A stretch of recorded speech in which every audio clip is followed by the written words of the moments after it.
I think we are now all okay. What a wonderful night. What a wonderful setting here. Thank you so much for all of you coming here tonight, here at P21 Gallery. I'm sure Dr. Yahya Zaloom, who's just standing over there, will be pleased to see you all here. And many thanks again, Dr. Yahya, for enabling us to showcase what Somalis are capable of doing, and to the extent they can do that. If opportunities similar to the one you have given us are given to us each and every time, we can always excel. And I'm sure we have no doubt about that. Thank you so much. And thanks again, our panelists, for coming, Michael, Idil, and Yusuf. Thank you so much again. Thank you very much. And it is with great pleasure for having all of you here, our academics, Dr. Michael once more, Dr. Idil, Dr. Yusuf, and our wonderful audience. Thank you so much. Just to give you an overview here, we were expecting Dr. Khadija Usman to be here. Sadly, she cannot be with us due to an unexpected family matter. Hopefully, she will be with us in the coming days, and she will be able to participate in our discussion and the topics we would like to explore later in the future. Fantastic. Just to give you an overview of what will happen tonight, and would like to thank again P21. I did that, and Help Your Team, a charity organization based in East London that supports and empowers the widows and the orphans in Somalia, for enabling us. If you went over there, if you had time to look at these amazing artworks, they all came from Somali orphans. And then, thank you so much for that. The chairman, Abdul Ghani Hassan Amin, standing over there. Thank you so much for assisting us with that as well. Thank you so much again for Aziz Foundation, Universal TV, Abdullah Abdul Hafid, and your television station. Thank you so much for that, and Travel Express. Without forgetting Abdullah Mayo over there from his wonderful IT company, Mainnet IT Solutions, and ETS as well. Thank you so much for that. And then I just would like to make a small and short announcement. Today's discussion will be based in English, However, there's another topic that we'll be discussing tomorrow evening. That will be the role of the Somali diaspora in shaping our country's future. That's Somalia. And that is again hosted by Universal TV, presented by Abdul Hafid. Thank you so much again for accepting that. The topic tonight of our discussion is Somali cultural identity and a foundation for stability in promoting development. And just before we explore that, I just would like to give you an overview of our respected academics.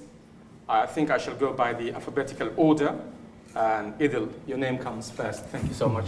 Dr. Idil has worked for over 12 years as a national and international journalist for The Guardian, for the BBC, and Voice of America. He's spending most of her career in looking after, in exploring the Horn of Africa. She has authored various publications that focus on media, migration, development, conflicts in the Horn of Africa, and the diaspora. She has completed her PhD in journalism, and I think currently she is a lecturer at SOAS, as well as an associate research. I think I saw your amazing article on Al Jazeera recently, and you are currently conducting a research that looks after the regular and irregular migration, mainly coming from the Horn of Africa. Thank you so much. That's Idil. And that, again, if I follow my second one, will be Michael.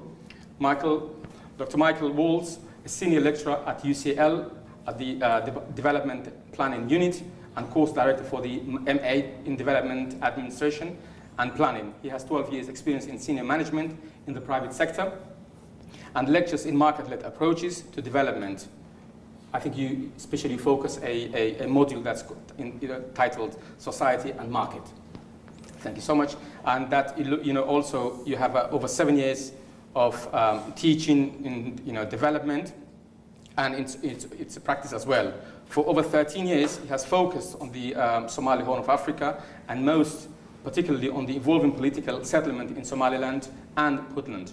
Currently, if I'm not mistaken, he's leading a research project focused on developing a gendered perspective on Somaliland's political settlement. Thank you so much. And again, last but not least, Dr. Yusuf Sheikh Umar, who has obtained his PhD from School of Social Science from the La Trobe University. I'm not sure whether I should say that. I should use my French accent, La Trobe, or not. Dr. Yusuf. And his master's teaching Arabic as a second language from International Islamic University, Malaysia, and Bachelor of Teaching from International University of Africa in Sudan. Yusuf is currently a researcher and an associate researcher at SOAS. He's a poet, peace practitioner, and I looked at your amazing clips and what you have done in many parts of Somalia, where you're working alongside Dr. Khadija herself. I'm not going to say who she is. You can explore that, and I think you'll be able to answer some of our questions later on, because you work in collaboration. And thank you so much again. And I think you also work with a company based in Australia for the global reconciliation. That's a peace project. And as well as, having said that, you're also a director of the Leisnabad organization. Thank you so much again for all of us. That was the introduction of. If I start again with we are now going into our discussion. The way we would like we will ask our academics a question, then you, the audience, you will, later on you will have your input. You can ask questions, and when you do that later on, kindly please remain within the topic of our discussion. And if you would like, you are entitled to ask that to a particular academic here, if you wish. If not, if it's a general, then I will divert that question to one of our academics. Thank you so much, Ken. Dr. Idil, can you give us an insight into the relations, to the impact of media on Somali identity, focusing on the stability and nation building? Welcome. There's a number of things that I think we need to contextualize in order to answer that question. Firstly, the Somali media has faced the same fragmentation that the Somali nation has faced, right? So the conflict itself has led to lots of people being against one another, lots of conflict happening intergenerationally as well as ideologically, clan-wise society. So that is reflected in the Somali media. So what's happening when you look at the Somali media landscape is that the conflict itself is recreated on online platforms as well as diasporic media and the Somali media inside the country, largely in three ways, in three forms. So you've got the silencing, or the people that haven't got much visibility on the ground within the Somali society, also being silenced within the Somali media, so they don't have a great deal of access. The second form is the us versus them environment, right? So you've got the conflict that has led to groupings, so groupings of ideological factors, groupings of clan factors. So that us versus them environment that the conflict has generated has also happened within the media. So you see lots of different media outlets that are serving different interests. And then the third section is what's known as the politics of mobilization. So the mobilization that will happen for either, it doesn't have to be conflict related. So mobilization could happen for humanitarian causes, for example, or for developmental purposes. But that same kind of mobilization that happens on the ground will also be happening on media platforms. So that fragmentation is very obvious within the Somali media landscape, and it's almost mimicking to the dot what's happening on the ground. Where I think there is some scope for hope for a change to happen is in the social media area, and with the generation that's coming up now. So you've got the youth that are much more media savvy, they're much more technologically engaged, and they also tend to be conflict free. So a lot of them are either born here or they came here at a very young age. So the issues or the baggage, the trauma that the older generation would be carrying would not be affecting them as such. So what you're seeing is that you've got the young people that might be coming together on online platforms for a particular cause. So, a good example of that would be Awi Walal, the hashtag Abaraha, and then even engaging in the election, in the political scene. So you had Farmaji Igeya.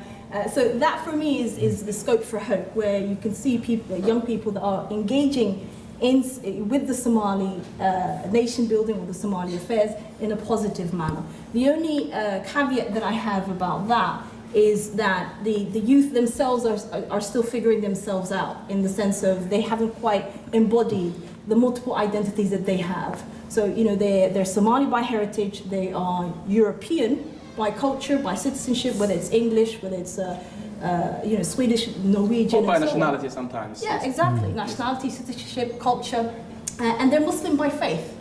So what you see is that a lot of them tend to be struggling between, should I be more Muslim? Should I be more Somali? Should I embrace more Britishness? And so on. So if they get to a stage where they are comfortable to live in that fluid, hybridized space, then what can happen is that they can take from this community what they learn, the knowledge, the networks, and benefit the other communities that they belong to. And I think from that we can see a whole generation that will be contributing to nation building in a very hybridized and in a very creative way. So those individuals, the diaspora, the young, the upcoming generation, the future, the potentials of leaders, shall they create, or do they have their own platform, or they should rely the media, that's the Somali media, that is well known currently for not informing, but inflaming the situation currently? To what extent then can we, Yes. where can we draw the line in that respect? Yeah. They've already been the excluded section of society that I was referring to earlier on. The youth are a big part of that. So you've got the people that are of less income, for example, the poor, the elderly, the women, the youth. Those are the ones that are excluded from mainstream Somali media. But the youth have responded in a very creative way, in the sense that their exclusion is not just because of the sort of the patriarchal nature of society, but it's also by language. A lot of them don't speak Somali fluently, and the Somali media, largely broadcast in Somali. So what happens is that they've responded to that by creating their own platforms, where they come together and find a sense of belonging, in the sense that they originate from Somalia. They're interested in Somalia because of their heritage, because of their parents. They share the fact that they're European by culture, so they might be, the British together, they're Swedish together, and so on, and they're Muslim together, right? So that gives them a sense of belonging, where they share these different identities, and they can then focus on a particular cause. A lot of them would be using that to engage the communities in local democratic processes. For example, the elections, the latest elections that we had. Yes. You've had a lot of youth that use social media and their own, coming together to actually galvanize people to come out and vote. And as a result, we had a large number, much higher numbers of Somali community members voting in this election than the previous elections. Amazing. So you're saying that if our efforts in terms of advancing with the society in which we are part of now, we have a potential of advancing in that case. Yeah. I think the youth really have the fact that they are excluded from the mainstream Somali media isn't really affecting them. They're doing their own thing, and I think that's something to be commended. And mind you, that still doesn't mean that the mainstream media should continue to exclude them. They should make the effort to empower them and to bring them in. And if that means, allowing some programs to go out in English or Swedish or whatever language that the youth speak, then they do that. That needs to be a proactive, step that needs to be taken by the mainstream Somali media. But that being said, I think it's commended that the youth are still going out there and doing their own thing. Amazing. Dr. Michael, I think you've been, you worked in Somalia, in different parts on Somalia. In terms of, if you reflect on the influence of cultural behavior in terms of governance in Somalia, governance, management and state development, with special emphasis on the conflict-affected state of our country, Somalia. What are your views on that? You are, I know that, you are based in here in the UK. You are also an academic, so you see from different angles, perspectives. So that's what, if you can give us an insight, please. Sure. It's a it's a good question, but it's quite a hard question to answer. And the way I was wanting to frame it is two ways. One is, there's something about the way we talk about culture. Culture can mean so many different things. And there's an element of culture which can be quite unifying in the sense it can allow space to explore different ways of thinking about things, about our identity, ours in the widest possible sense, so Somali identity in this case. I'm a New Zealander living in London, so identity is a complicated thing. We can hold multiple identities at the same time. Idil just made reference to that sort of fact that a lot of Somalis in general, Somali youth notwithstanding, have multiple senses of identity. Some of those are political, some of those are national, some of those are cultural. How cultural identity impacts on systems of governance? Well, one way is to say that I think it's really important to think in terms of those multiple identities potentially being overlapping, but not necessarily being the same. So you can be Somali, and that doesn't mean that you necessarily have a given view on whether you're also British, or you're a Puntlander, or you're a Somalilander, or you're a Somalia citizen. Those things can exist in parallel. That impacts on governance in the sense that if we can kind of separate a bit the idea that there are different ways of thinking about politics from different ways of thinking about culture, and by culture in that sense I'm talking in the widest sense about linguistic commonality, about religious commonality, about all the cultural elements that we think of as culture in terms of poetry, in terms of music, in terms of art. Those things are things that I think can drive some kind of unity, some kind of sense of pride of being who one is, in a way that doesn't need to then complicate the political picture. We can simultaneously have views of who we are politically. Now, if you start to separate it out a little bit like that, then I think what we have to be looking at in terms of the Somali Horn is a lot of the conflict has been driven by a confusion of those two things. That there's a desire to be Somali in every respect, cultural, political, and everything, all at the same time. And that's what lends itself to this kind of idea of Somaliness as being somehow a political, cultural entity that should result in a country of Greater Somalia, Somaliland, something like that. That's a really problematic idea. And it's a really problematic idea all through history, unfortunately. Now, it doesn't matter what the rights and wrongs of it are. What I'm talking about is the practice of it. Now, if we can start to think, no, hang on, let's talk about Somali identity as a cultural identity, and let's talk about political governance as something that we need to work out as a problem that's much more specific to the areas that need to be governed, then it opens the way to a whole lot of governance solutions which really can be creative. In the sense, if we stop thinking in terms of it's all got to be one thing or another, then we start being able to talk about how can we work together in a way that's constructive. And the reality is, the Somali Horn of Africa is so interconnected economically, politically in the sense of a small p politics, and yet so divided politically in terms of these ideas of silos of political entities.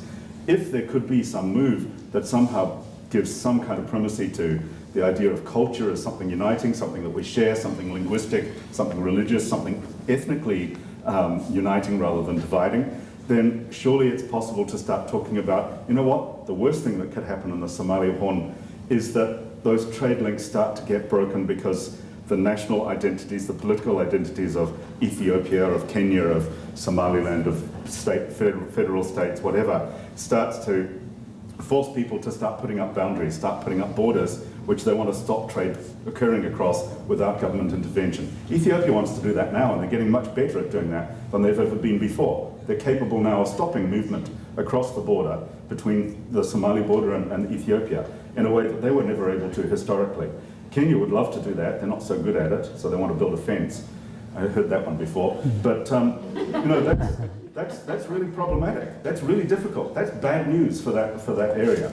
So what I would say is, in terms of governance, I think the thing that culture could give to governance is that it helps us to think about identity in a way that allows us to think a bit more constructively about the way Somali people in those areas are able to govern themselves, that doesn't rest on a single idea of some kind of unity that tries to draw everything together under one banner. So will it be fair in that respect to say that, our diverse culture or cultures, it's could be or might be a unifying factor? I think it can be. It can be. And to what extent, how exactly can you relate in terms of our language, in terms of these Somali?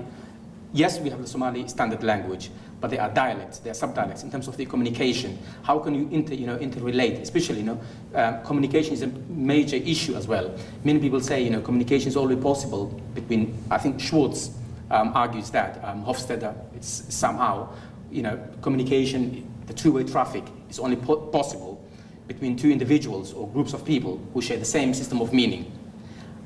That's impossible.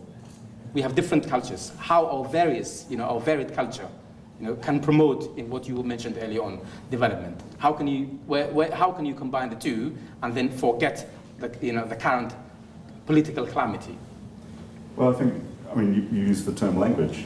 I think language is about understanding a common way of speaking to each other. Yeah. We can share a language without sharing a view on a political structure or a political system, without sharing necessarily borders that we've all agreed on. So in that sense, language is exactly the answer to that question. The fact that there is a Somali language, notwithstanding the fact there are dialects, notwithstanding that the culture is not unitary, it's not homogenous, but it's still similar enough that there's many hundreds of years of interaction between the groups. That can be a basis for exactly the kind of communication you're talking about. But that's language. Amazing. Thank you so much. Now coming to Dr. Yusuf Umar, Sheikh Umar. What about we talked about language, we talked about culture, we talked about the media. In terms of, what are your views in terms of sense of belonging, of the youth, the young Somali, diasporic Somalis and their potentials to contribute to Somalia? If we have an element of communication, I think Dr. Michael said, yes, there is a way forward. What are your views? How exactly can we advance when it comes into building our country? Bismillah ar-Rahman ar-Rahim. Assalamu alaikum wa rahmatullahi wa barakatuh. Quite a soft speaking, so if you don't hear what I'm saying, you can also ask me. I really appreciate Mogadishu 2030 and also the organizers, your team, and everyone, and Brother Yahya as well. And also the audience, thank you for coming here to listen to our views and the discussion, and then later on to ask us some questions. When I'm talking, if I couldn't really make, or if I couldn't understand some words, I will consult with Somali language. So that's my privilege. Okay. And translation. So yeah, anyway, yeah. So, and if you are the last of the panelists, always you don't have anything to say. No, you have a lot to add, Dr. Yusuf. Everything. You have a lot. No, it was not the last, it was the least. Yeah. That was organized alphabetically. And always, I understand that's my name. All the panelists, I'm the last one because of the Y, Yusuf. Alphabetical, yes. Okay. Anyway, it's quite very hard to define the term of identity or belonging. Yes. It's a very elusive and fluid, and it's a situational, basically. You can't define, it's very hard to say. It's something about identity. And just I would like to cover about identity, belonging, and then the link between belonging and to the development of Somalia. Excellent. With some differences between older generation and the younger generation. So there are many factors that which can shape identity, like ethnicity, if you are a Somali, for instance, and also clan membership, if you are a member of that X clan or maybe C clan, religion, the language, and the context, and you live in either here in UK or in Somalia or somewhere else. At the same time, individual experience can also shape the identity itself and many others. So the level of Somali youth contribution to Somalia back home and identity can be measured to their level of identification to Somalia. If you have that strong drive and connection to Somalia, we're expecting you will develop exactly a willing and wish to contribute and to help Somalia. Like if your level of language is very weak, if your cultural understanding, Somali culture is very weak, if you are exposed to all the negativity through the social media and the media outlets, the piracy and then the Shabab and the famine and the drought, and you want just to distance yourself from Somalia, I'm not expecting you really to contribute a lot to Somalia because you don't have a sense of connection. So the level of connection and identification to Somalia, it can be the measurement of understanding your potential contribution to Somalia in the future. The difference between younger generation and older generation, coming from older generation perspective, they have strong memories, in Somalia. They live there. They have memories, the bad ones and the good ones as well. They belong to the cities. They belong to their particular clans. They have that kind of strong, drive to support Somalia and to help. And that's why you see, the older generation send a lot of money remittances to Somalia back home. And they tell you, their children, actually, when they send the money, ask them many questions. Why do you send this money? Why they don't help themselves? Why they don't work? So they come from individualistic perspective where they grow up here in the West. And in that sense, the level of contribution of all the generation is much more stronger than the younger generation, but it's not a positive all the time. They could actually send the money through their tribes or maybe religious groups, and this money could be used to attack other clan or other tribe. Or maybe that money could end up in the hand of Al-Shabaab to some extent. So it could be very destructive identification or identity and belonging. For the younger generation, they're quite different. Their level of identification is quite a very national level. They don't have a connection to particular tribes or maybe city or something like this. Also, they know the names of their clans or where their father or mother came from, Garowe or Galkayo or Bosas, whatever you can name it. But they don't have that kind of strong connection. And in that sense, their level of contribution would be very much positive compared to the older generation. So they think about the national level. They have sense of Somaliness. They go to Somalia. They work through the international organizations, or maybe they work in the Somali government, departments, just to contribute to Somalia. They also have been myself, and by the way, Khadija, she is my ga'aliso. Oh, wow, amazing. You see, that's what I wanted you to mention that, the ga'aliso. Thanks. Thank you so much for that, Ga'aliso as well. Ga'aliso is just my beloved, Yeah. She's my wife.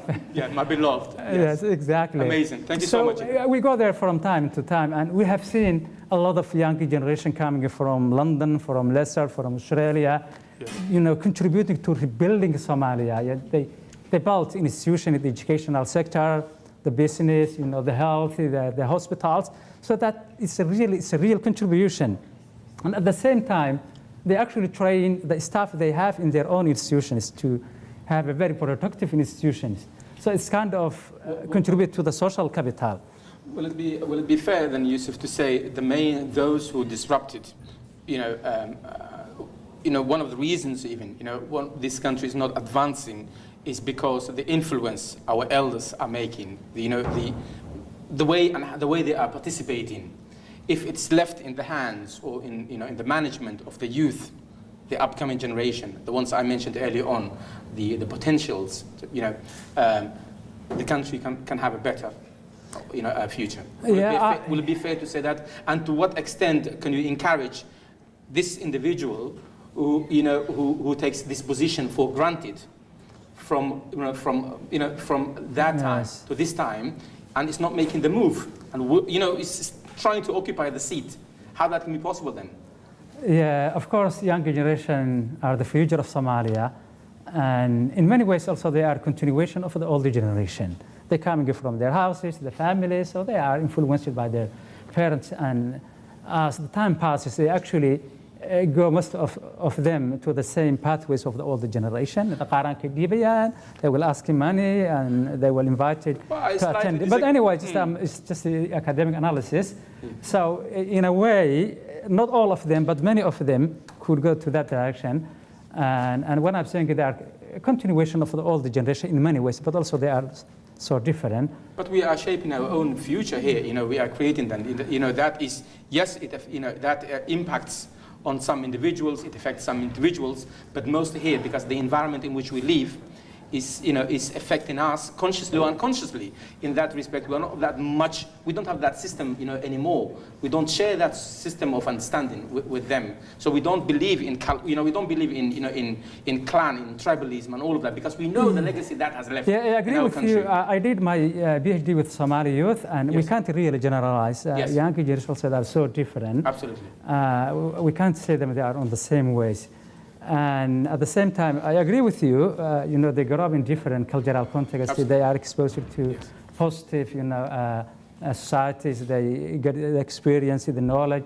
They can transfer all these skills and knowledge, to Somalia back home.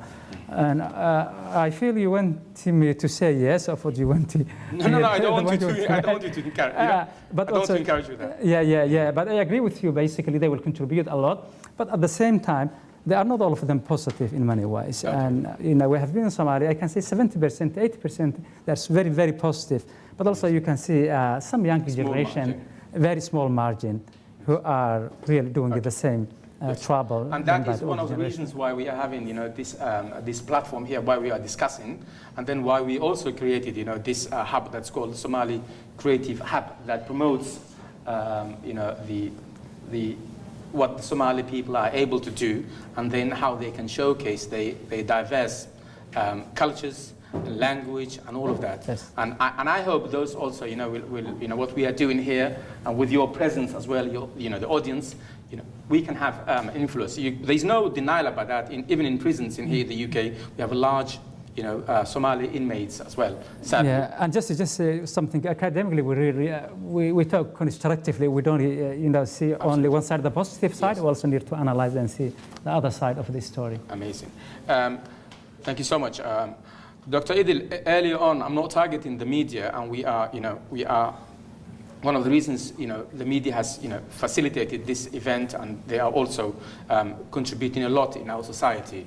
But early on, as I mentioned, there are areas where they inflame rather than inform. Do you know where space where integrity can be restored, and where Somali media can adopt a peaceful journalism practice? Do you see that? I think you've come back, you returned from Somalia recently, and you also follow here. That is your area of expertise. Can you see that there's a possibility, and where do you think, how exactly can we draw these possibilities? Well, when you've got a whole state that's collapsed, all of its institutions collapse. Absolutely. Right? So the media institutions have collapsed just like how the country has collapsed. And the rebuilding that's required for the whole nation, for the state, is also what's required for the media industry to come back at a level that can be seen as constructive and contributing in a somewhat functioning way. I mean, one of the things that's baffling is, I was doing my data collection. I looked at 748 websites and 10 TV stations that existed at that time. And that sheer number just tells you how each and every small town, village, 2 trees that have come together, all of them feel the need to have some kind of presence, right? So that shows you that the fabric of nationhood, that has completely broken down. People don't feel a sense of collective connection with each other, right? So that needs to be rebuilt.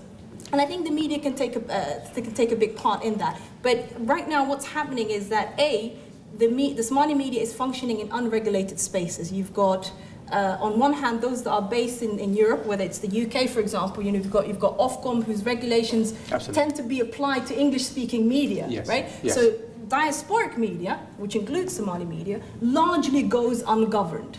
Right? When you speak to them, it was part of my data collection. I met up with them and I said, "What's going on? Are you guys not looking at this?" And they said, "Unfortunately, we cannot employ however many people that you would need to speak those different languages to then keep track of the content." So that's one area that needs due attention. And then you've got lack of regulation that is non-existent in the countries that they're broadcasting to. Right now, telecommunications law has been passed in Somalia. There's communication law that's coming out as well. But there's the passing of it has taken about 10 years.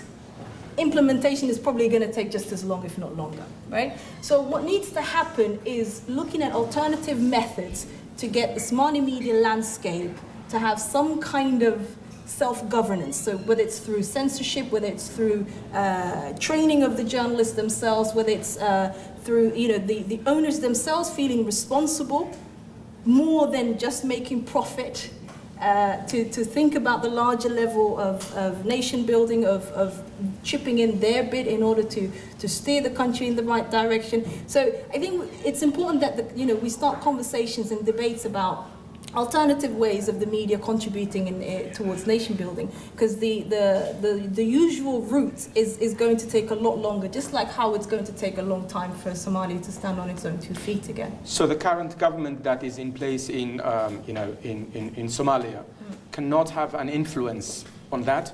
They can, and they do. Okay. They do. I mean, like I said, there's the telecommunication law that was passed literally 2 days ago. That is important because you've got companies like Hormuz and that are literally operating pretty much without any limitation. Absolutely. Without any so that means they can they don't have to pay any taxes. They can evade a lot of regulations that you would normally have in countries that have strong laws. So the issue here is that and the media law is now being passed as well. What that will help is to safeguard some of the basic needs, so things like the intellectual property, copyright, decency. We have a huge problem with pictures that are now coming out of dead bodies, of people, yes. And the dignity is completely stripped, the humanity is completely stripped. Yes. So these are the things that, first of all, we need to lay the foundations for. And that can only happen when you've got the regulation implemented, but also you need the society to accept that.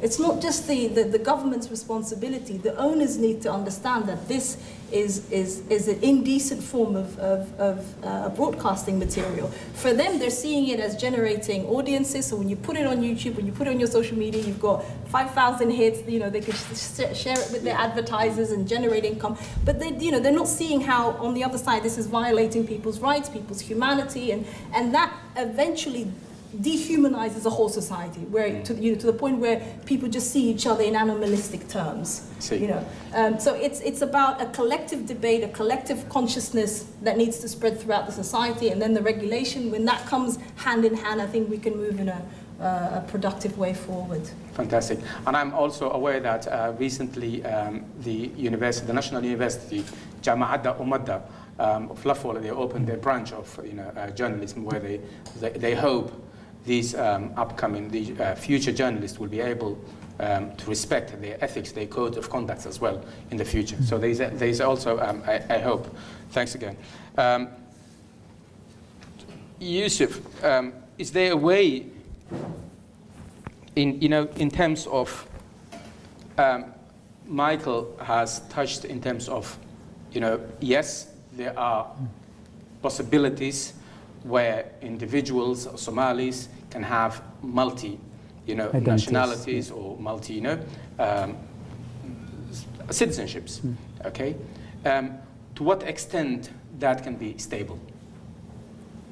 Will there be any conflicting issue? My passport here, Somali passport. On the other side, my British passport, and each one holds its own value. Yeah, I think it's similar. Who is your parent? Is your dad or your mom? Both. Both of them are your parents. I think in that sense you can have a lot of identities. Okay. When I'm in Somalia, they say he's Aussie, yes, because I'm from Australia, yeah. Australian paper, passport. And when I'm with my friend, you're clearly different than me. They say he's from Africa. Okay. He's an African. And when I'm having in my head, they say he's a Muslim, he's Imam. And actually, I'm not Imam, basically.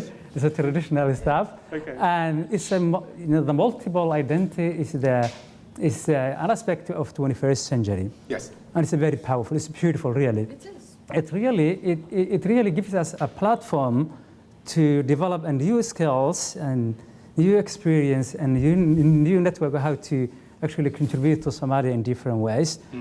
And in that sense, it's very positive, and it will continue, and the diversity, multicultural identity is really fantastic.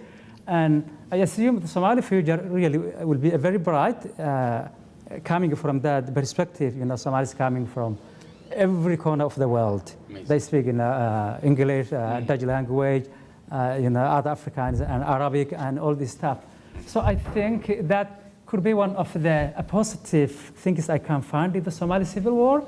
It really was terrible, it was very bad, but having that kind of huge Somali diaspora is quite very, very positive and could contribute to the rebuilding of Somalia. Thanks so much.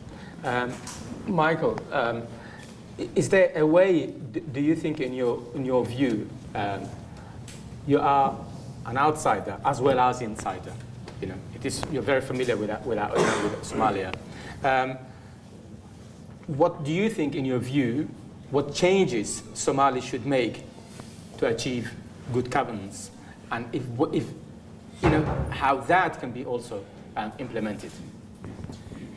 So I want to answer that question by picking up on what Yusuf was just talking about there, because I think we've been very positive about the future, and I actually do think that the Somali community, Somali country, Somalia, whatever you want to call it, it has a good future. But the reason I think it has a good future, we also need to recognize that there are some real challenges, really, really big problems that need to be tackled. The reason I think it has a good future is because, in some ways, in a bad way, it's been ahead of the curve.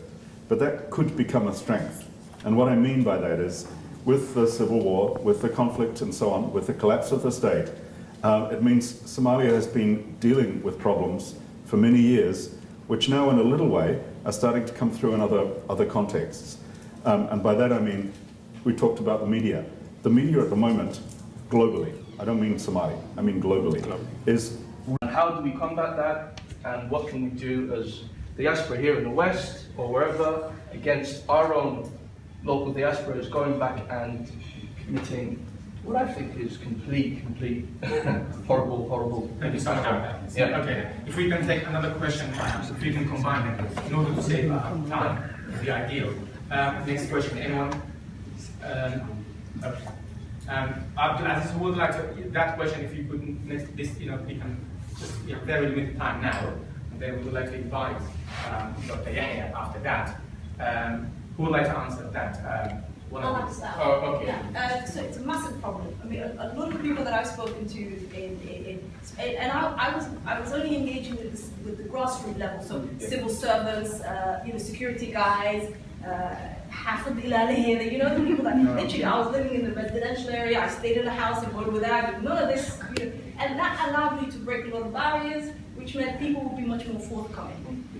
So they will point out two things. One is they appreciate the diaspora, what they're calling the new diaspora. So the young people that have come back literally in the last year or two, that have established themselves career-wise, professionally in their respective host countries, and they're now coming back with that skill set, occupying the same space over there. So if you were a train conductor or something, if you were a teacher here, you're a teacher over there, like that kind of, So that's one thing that they're seeing as a change, and they're appreciating that. And what that's influencing is slowly getting rid of the old guard that are known for taking lots of money and buggering off, without doing a great deal of work. But that's going to require a lot of time, because right now the space is still, the majority is still occupied by those old guard. It's going to take a while for those younger and newer diaspora professionals to come in and sort of take over the majority positions. In that space, what can happen is social media can really be used to hold them accountable, right? So the hashtag for Machi, that same hashtag can be used to hold them accountable and say, the Ministry of Finance and Accounting, what's happening with your quarterly report? Where have you spent the money on? And start hashtags like that and hold them accountable for it. Yes, to put pressure on the government is always for accountability purposes. Dr. briefly, if you can, please. Yes, briefly, please. Yeah, just in the area that the hate and the diaspora link is just in the area of the politics, basically. Without politics, or on the other side, developmental, it's really no problem at all. But that's who going back and participate in politics. Okay, thank you so much.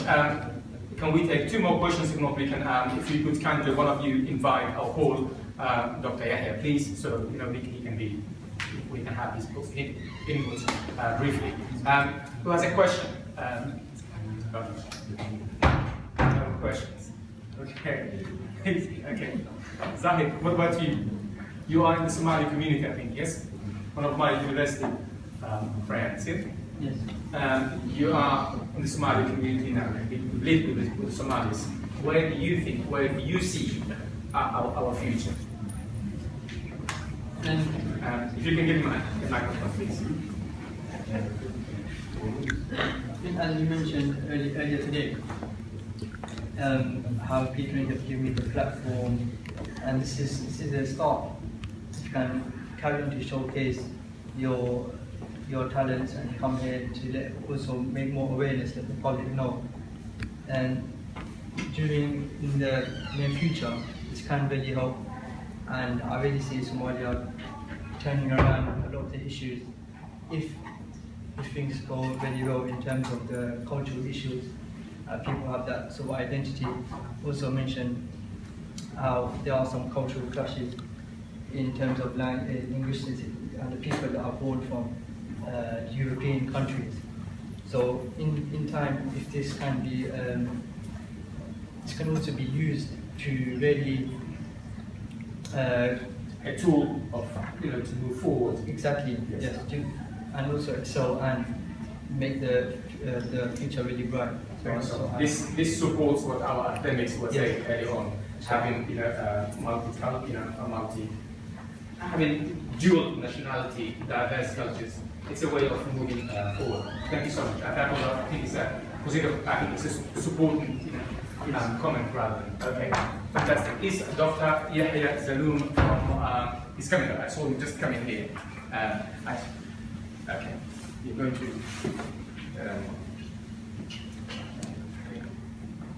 I think briefly earlier on I said, Dr. Yahya is good. I think I can say the good things, before his arrival quickly. He has developed, this project.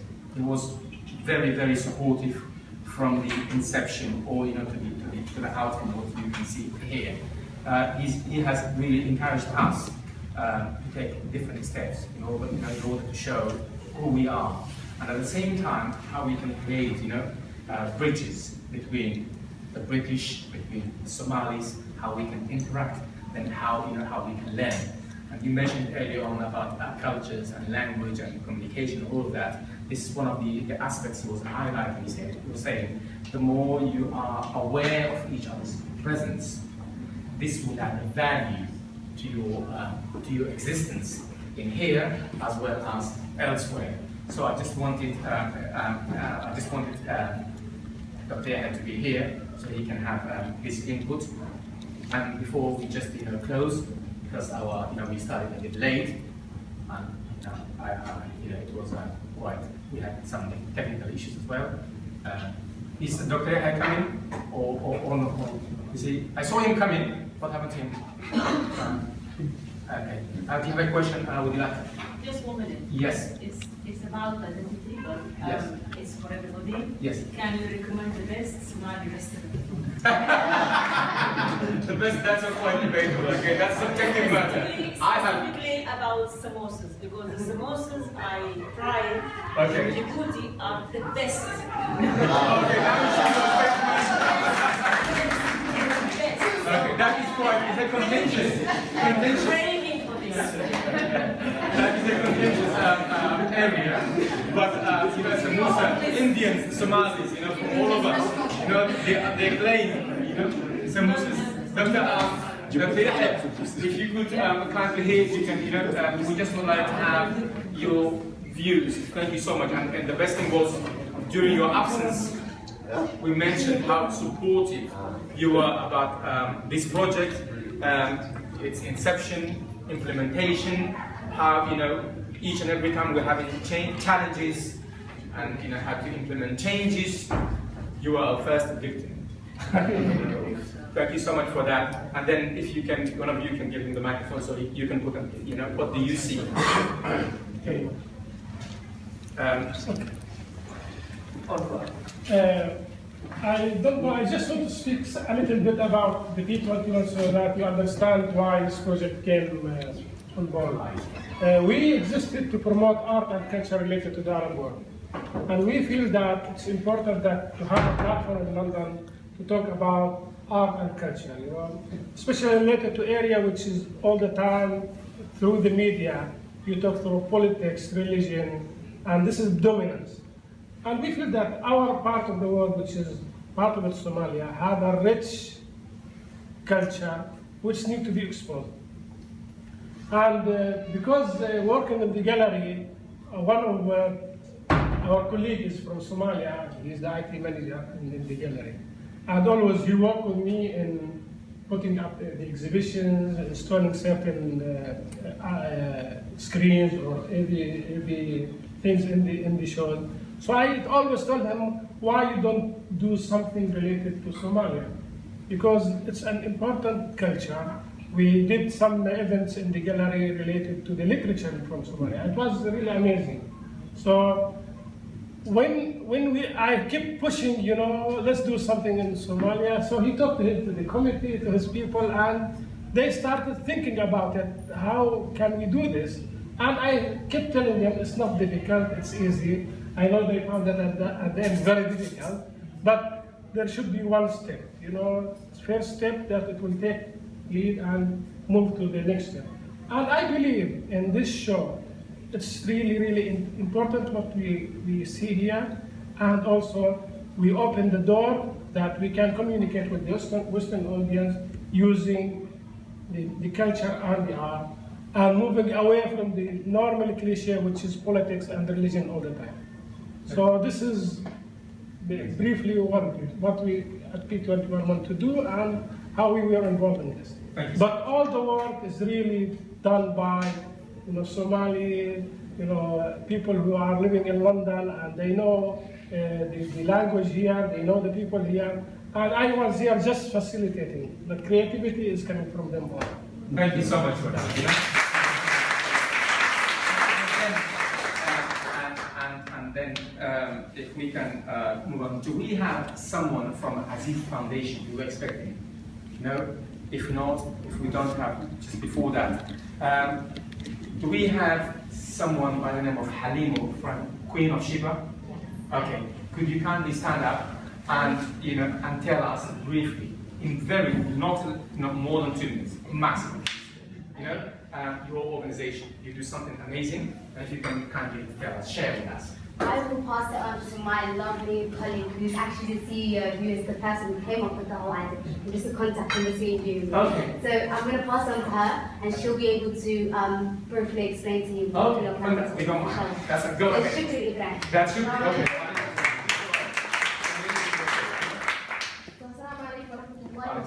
To everyone. My name is Shukri Abdullah Ibrahim, and I'm here today on behalf of our city called Queen of Sheba. We saw that there was a need in Somalia that isn't being met. We saw that there's a lot of focus on like famine, a lot of focus on the drought, a lot of focus on war, crime, and all the negativity. And we tried to find like people who try to promote the positive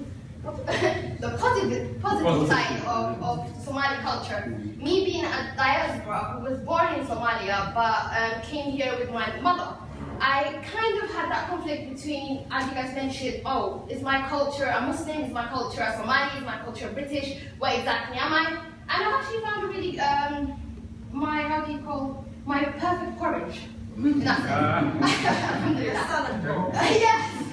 And basically, we at Queen of Sheba want to create library facilities and services back home, because shockingly there is one, as far as we are aware at the moment in Mogadishu, one library that is in existence, and there is what, 1.3 million last time I checked in Mogadishu. So we want to basically try to make more library facilities there. Inshallah. Thank you so much.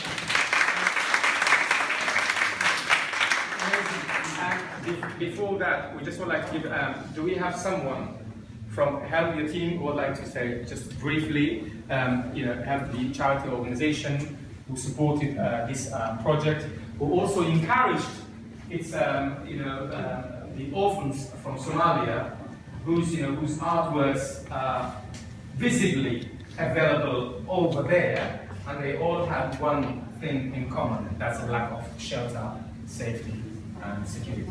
I said three things, not one. And do we have someone here? Second, Mazi will be. Okay, so someone will be coming here. Thank you so much. That was amazing. So you are, I think you are promoting education, directly or indirectly. Yes, libraries. Yes. We take for granted, and many councils here in the UK they are trying to close that, sadly. And then if they can give us their books, accommodate that. And not only that, why not even your universities you are based at. If you have anything that you can let us know, why not taking them, because they are all learning English. English is becoming part of the norm, English language, and also David Crystal I think said the English language is the language where the two related individuals who cannot understand their own mother tongue use the English language. So there's nothing wrong with using it. That's not mine. I'm quoting David Crystal.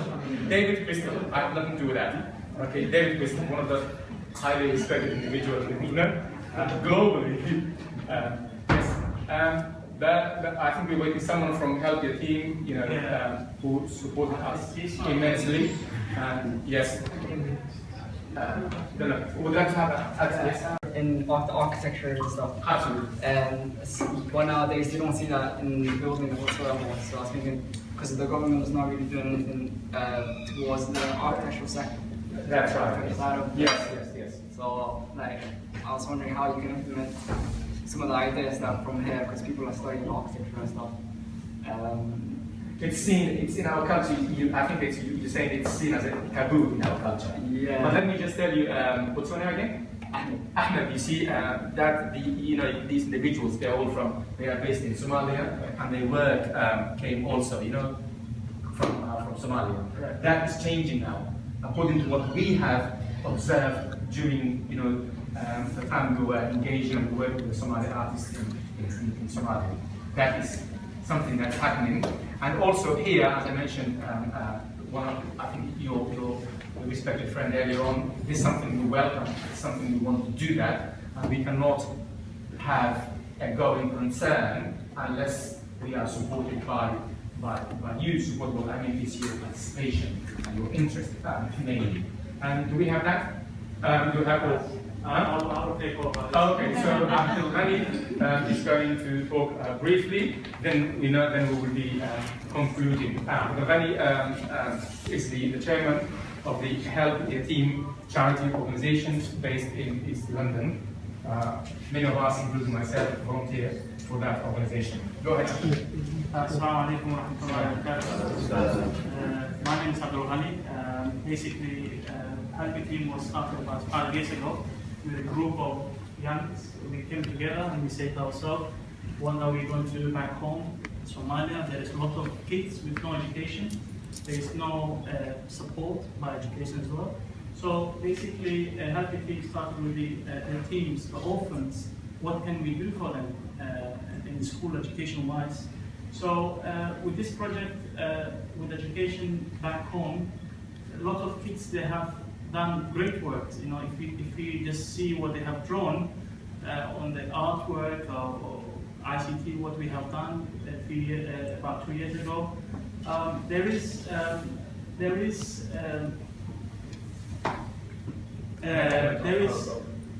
element of hope. Hope, yes, that's the whole thing. Education is the key at the moment back home in Somalia. So thank you very much. Thank you so much. Thank you so much again, and I hope we will be initiating similar discussions in the near future. And I think those of you who are not on our mailing list, please leave us your email so we can keep you posted. And then once more, thank you so much, Dr. Yusuf, Dr. Idil, and Dr. Michael for your participation and acceptance as well, for sharing your insight. Your academic knowledge as well. Thank you very much for that, and many thanks again for all of you for coming, and one more time, many thanks for all the organizations that believe in us, that supported our causes as well. Yes. I mentioned that earlier on. I have just been reminded, please be aware, that there is similar discussion happening, as I said earlier on at the very beginning, that will be in Somali tomorrow. That is hosted by Universal TV. The topic will also be the role of the Somali diaspora in shaping the country's future, and then that will be in Somali. دورك كنيرك كويلان دونان مستقبل كهرمارينتا Somalia. That's my English translation. So that will be hosted again. That will hopefully commence at 6 o'clock, between 6 and 8. We would like to have your attendance as well and your presence tomorrow. Thank you so much to all of you again one more time.